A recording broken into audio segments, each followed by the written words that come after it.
ನಮ್ಮೆಲ್ಲರಿಗೂ ಕೂಡ ನಿಮ್ಮದೇ ಆಗಿರ್ತಕ್ಕಂಥ ಯೂಟ್ಯೂಬ್ ಚಾನಲ್ ಸ್ಟಡಿ ವಿತ್ ಪರಶುರಾಮ್ಗೆ ಸ್ವಾಗತವನ್ನು ಕೊಡ್ತೀನಿ. ಇಂದು 6ನೇ ತರಗತಿ ಸಮಾಜ ವಿಜ್ಞಾನ ಪಠ್ಯಪುಸ್ತಕಗಳು 2024ರಲ್ಲಿ ಪರಿಷ್ಕರಣೆಗೆ ಒಳಪಟ್ಟಿದ್ದಾವೆ. 2ನೇ ಭಾಗದ ಪಠ್ಯಪುಸ್ತಕದ 17ನೇ ಪಾಠ ಪ್ರಜಾಪ್ರಭುತ್ವ ಪಾಠದ ಅಭ್ಯಾಸ ಪ್ರಶ್ನೋತ್ತರಗಳನ್ನು ನೋಡೋಣ. ಸೊ ದಯಮಾಡಿ ವಿಡಿಯೋನ ಲೈಕ್, ಶೇರ್ ಹಾಗೂ ಸಬ್ಸ್ಕ್ರೈಬ್ ಮಾಡೋದನ್ನು ಮಾತ್ರ ಮರೆಯದಿರಿ ಅಂತ ಹೇಳ್ತಾ, ಸೊ 6ನೇ ತರಗತಿಗೆ ಕನ್ನಡ, SS ಮತ್ತು ಸೈನ್ಸಲ್ಲಿ ನಾವು ಪ್ರಶ್ನೋತ್ತರಗಳನ್ನು ಪೋಸ್ಟ್ ಮಾಡ್ತಾ ಇದ್ದೀವಿ. ಸೊ ದಯಮಾಡಿ ವಿಡಿಯೋಗಳನ್ನು ನೋಡಿ, like, share, first time watch ಮಾಡ್ತಿದ್ರೆ ಸಬ್ಸ್ಕ್ರೈಬ್ ಮಾಡೋದನ್ನು ಮಾತ್ರ ಮರೆಯದಿರಿ. ಅಭ್ಯಾಸಗಳು: ಖಾಲಿ ಬಿಟ್ಟ ಸ್ಥಳಗಳನ್ನು ಸೂಕ್ತ ಪದದಿಂದ ಭರ್ತಿ ಮಾಡಿ. ಮೊದಲ ಪ್ರಶ್ನೆ, ಎಲ್ಲ ಅಧಿಕಾರ ಒಬ್ಬಳ ಬಳಿ ಇದ್ದರೆ ಅದು ಡ್ಯಾಶ್ ಅಂತ ಕೇಳಿದರೆ ಉತ್ತರ ರಾಜಪ್ರಭುತ್ವ. 2ನೇ ಪ್ರಶ್ನೆ, ಮತದಾನ ಮಾಡಲು ಡ್ಯಾಶ್ ವರ್ಷ ವಯಸ್ಸಾಗಿರಬೇಕು, ಉತ್ತರ 18. 3ನೇ ಪ್ರಶ್ನೆ, ಮತ ಚಲಾಯಿಸುವ ಸ್ಥಳವನ್ನು ಡ್ಯಾಶ್ ಎನ್ನುವರು, ಉತ್ತರ ಮತಗಟ್ಟೆ. ಇನ್ನು ಮುಖ್ಯ ಪ್ರಶ್ನೆ 2, ಕೆಳಗಿನ ಪ್ರಶ್ನೆಗಳಿಗೆ ಉತ್ತರಗಳನ್ನು ಬರೀಬೇಕು. ಮೊದಲ ಪ್ರಶ್ನೆ, ಪ್ರಜಾಪ್ರಭುತ್ವ ಎಂದರೇನು?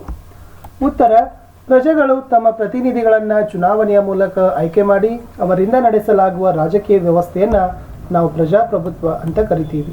ಮುಂದಿನ ಪ್ರಶ್ನೆ, ಪ್ರಜಾಪ್ರಭುತ್ವದ ಮಹತ್ವವೇನು? ಉತ್ತರ, ಪ್ರಜಾಪ್ರಭುತ್ವವು ಜನಪರ ರಾಜಕೀಯ ವ್ಯವಸ್ಥೆಯಾಗಿದೆ. ಇದರಲ್ಲಿ ಕೆಲವು ಉತ್ತಮ ಅಂಶಗಳಿವೆ. ಆಡಳಿತವು ಪ್ರಜೆಗಳು ಆಯ್ಕೆ ಮಾಡಿದ್ದ ಪ್ರತಿನಿಧಿಗಳದ್ದೇ ಆಗಿರುತ್ತದೆ. ಎಲ್ಲರ ಸಮಾನತೆ ಇಲ್ಲಿ ಅವಕಾಶವಿದೆ. ಕ್ರಮಬದ್ಧವಾಗಿ ಚುನಾವಣೆಗಳ ನಡೆದು ಜನಪ್ರತಿನಿಧಿಗಳು ಕಾರ್ಯನಿರ್ವಹಿಸುತ್ತಾರೆ. ವಿಷಯಗಳ ಬಗ್ಗೆ ಚರ್ಚೆ ನಡೆದು ಜನಪರ ನಿರ್ಧಾರಗಳನ್ನು ಕೈಗೊಳ್ಳುತ್ತಾರೆ. ಪ್ರಜಾಪ್ರಭುತ್ವದಲ್ಲಿ ಜನರು ವಿವೇಕದಿಂದ ನಿರ್ಧಾರಗಳನ್ನು ತೆಗೆದುಕೊಳ್ಳುವ ಅವಶ್ಯಕತೆ ಇದೆ ಅನ್ನೋದನ್ನು ಬರೀಬೇಕು. ಮುಂದಿನ ಪ್ರಶ್ನೆ, ಪ್ರಜಾಪ್ರಭುತ್ವದ ಸವಾಲುಗಳಾವವು? ಉತ್ತರ, ಮತ ಗಳಿಸಲು ಕೆಲವೊಮ್ಮೆ ಹಣದ ಆಮಿಷ ಮತ್ತು ಬಾಹುಬಲಗಳನ್ನು ಬಳಸ್ತಾರೆ. ಚುನಾವಣೆಯಲ್ಲಿ ಜಾತಿ, ಮತ, ಭಾಷೆಗಳು ಪ್ರಭಾವ ಬೀರ್ತವೆ. ಚುನಾಯಿತ ಪ್ರತಿನಿಧಿಗಳು ತಮ್ಮ ಸ್ವಾರ್ಥಕ್ಕಾಗಿ ಪಕ್ಷವನ್ನು ತೊರೆದು ಇನ್ನೊಂದು ಪಕ್ಷವನ್ನು ಸೇರ್ತಾರೆ. ಇಂಥ ಪಕ್ಷಾಂತರದಿಂದ ಸರ್ಕಾರ ಅಸ್ಥಿರಗೊಳ್ಳುತ್ತದೆ. ಈ ವ್ಯವಸ್ಥೆಯಲ್ಲಿ ಪುಂಡರು, ಅಪರಾಧಿಗಳು ಆಯ್ಕೆಗೊಳ್ಳುವ ಸಂಭವವಿದೆ. 4ನೇ ಪ್ರಶ್ನೆ, ಮತದಾನದ ಮಹತ್ವವೇನು? ಉತ್ತರ, ಪ್ರಜೆಗಳು ತಮಗಿಷ್ಟವಾದ ಪ್ರತಿನಿಧಿಯನ್ನು ಚುನಾವಣೆಯಲ್ಲಿ ಆಯ್ಕೆ ಮಾಡುವ ಮೂಲಕ ಅಭಿಪ್ರಾಯವನ್ನು ತಿಳಿಯಲು ಮತದಾನ ಸಹಾಯಕವಾಗಿದೆ. ಮತದಾನ ಎಲ್ಲ ವರ್ಗದ ಜನರ ಪ್ರಾತಿನಿಧ್ಯಕ್ಕೆ ಅವಕಾಶವನ್ನು ಮಾಡಿಕೊಡ್ತದೆ. ಇನ್ನು ಮುಖ್ಯ ಪ್ರಶ್ನೆ 3, ಗುಂಪಿನಲ್ಲಿ ಚರ್ಚೆ ಮಾಡಿ ಉತ್ತರ ಬರೀಬೇಕು. ಮೊದಲ ಪ್ರಶ್ನೆ, ಚುನಾವಣಾ ಪ್ರಚಾರವನ್ನು ನಡೆಸಲು ಅಭ್ಯರ್ಥಿಗಳು ಅನುಸರಿಸುವ ವಿಧಾನಗಳು ಯಾವುವು? ಇಲ್ಲಿ ಚುನಾವಣಾ ಪ್ರಚಾರದ ಸಮಯದಲ್ಲಿ ಅಭ್ಯರ್ಥಿಗಳು ಅಥವಾ ಪಕ್ಷಗಳು ಚುನಾವಣೆಯಲ್ಲಿ ಮತಕ್ಕಾಗಿ ಸ್ಪರ್ಧೆ ಮಾಡ್ತವೆ. ಚುನಾವಣಾ ಪ್ರಚಾರಗಳು ಚುನಾವಣಾ ಪೋಸ್ಟರ್ಗಳನ್ನು ನೇತು ಹಾಕೋದು, ಕಾರ್ಯಕ್ರಮಗಳನ್ನು ಹಿಡಿದಿಟ್ಟುಕೊಳ್ಳೋದು ಮತ್ತು ಅಭ್ಯರ್ಥಿಗಳು ಟಾಪ್ ಶೋಗಳನ್ನು ಮತ್ತು ಚರ್ಚೆ ಭಾಗವಹಿಸುವುದನ್ನು ಒಳಗೊಂಡಿದೆ. ಹೆಚ್ಚುವರಿಯಾಗಿ ಮತದಾರರನ್ನು ಓಲೈಸುವ ಸಲುವಾಗಿ ಸ್ಪೀಕರ್ಗಳು, ಬೋಷರ್ಗಳು, ಬ್ಯಾಡ್ಜ್ಗಳನ್ನು ನೀಡುವ ಅಭ್ಯರ್ಥಿಗಳು ಸ್ಪರ್ಧಿಸುತ್ತಿರುವ ಪಕ್ಷಗಳಿಂದ ಮಾಹಿತಿ ಸ್ಟ್ಯಾಂಡ್ಗಳನ್ನು ಕೊಡ್ತಾರೆ. ಈ ಚುನಾವಣಾ ಪ್ರಚಾರ ಅಭ್ಯರ್ಥಿ ಅಥವಾ ಪಕ್ಷದ ಸಹಾನುಭೂತಿ ಹೊಂದಿರುವವರು ಹಾಗೂ ನಿರ್ಧರಿಸದ ಮತದಾರರು ಚುನಾವಣೆಯಲ್ಲಿ ಭಾಗವಹಿಸಲು ಮತ್ತು ಕೆಲವು ಅಭ್ಯರ್ಥಿಗಳಿಗೆ ಮತ ಚಲಾಯಿಸಲು ಪ್ರೋತ್ಸಾಹವನ್ನು ಕೊಡ್ತದೆ.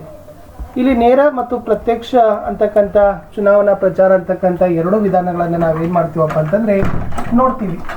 ಇದರಲ್ಲಿ ನೇರ ಪ್ರಚಾರದ ಉದಾಹರಣೆಗಳಂದರೆ ಮತದಾರರೊಂದಿಗೆ ಮುಕ್ತ ಮಾತುಕತೆ ಮಾಡ್ತಾರೆ. ಸಾರ್ವಜನಿಕ ಸ್ಥಳಗಳಲ್ಲಿ ಮಾಹಿತಿಯನ್ನು ಕೊಡ್ತಾರೆ.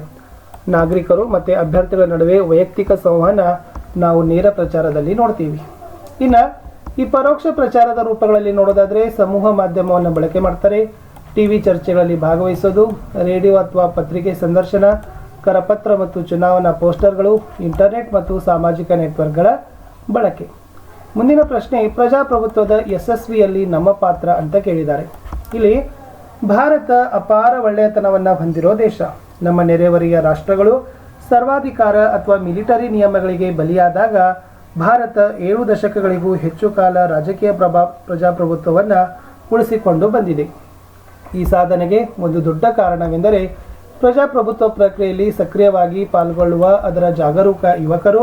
ಪ್ರಜಾಪ್ರಭುತ್ವದ ಪ್ರಮುಖ ಲಕ್ಷಣವೆಂದರೆ ಅದು ಯಾವಾಗಲೂ ಜನರ ಧ್ವನಿಯನ್ನು ಕೇಳುತ್ತದೆ ಮತ್ತು ಯುವಕರು ತಮ್ಮ ಅಭಿಪ್ರಾಯವನ್ನು ವ್ಯಕ್ತಪಡಿಸಲಿಕ್ಕೆ ಹೆದರೋದಿಲ್ಲ.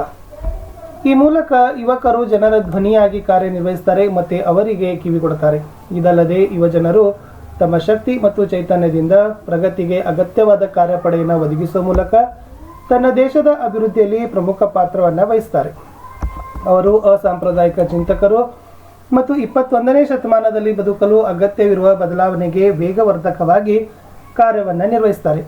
ವರ್ತಮಾನದ ಯುವಕರು ಭವಿಷ್ಯದಲ್ಲಿ ತಮ್ಮ ದೇಶವನ್ನ ಮುನ್ನಡೆಸಲು ಭರವಸೆಯ ನಾಯಕರನ್ನ ನೀಡ್ತಾರೆ. ಇಂದು ನಮ್ಮ ಪ್ರಜಾಪ್ರಭುತ್ವ ಹಳೆಯ ಜಡ ಅಭ್ಯಾಸಗಳು ಮತ್ತು ಸಂಸ್ಥೆಗಳಿಂದ ಹಾಳಾಗಿದೆ. ಯುವಕರು ಪ್ರಜಾಸತ್ತಾತ್ಮಕ ಸಂಸ್ಥೆಗಳ ಭಾಗವಹಿಸೋದ್ರಿಂದ ಈ ಸಂಸ್ಥೆಗಳಿಗೆ ಹೊಸ ಚೈತನ್ಯ ತುಂಬುತ್ತದೆ ಅಂತಕ್ಕಂಥ ಬರೆದ್ರೆ ಸಾಕು. ಇಷ್ಟಿತ್ತು ಈ ಪಾಠದ ಪ್ರಶ್ನೋತ್ತರಗಳು ಅಂತ ಹೇಳ್ತಾ ವಿಡಿಯೋನ ಲೈಕ್, ಶೇರ್ ಹಾಗೂ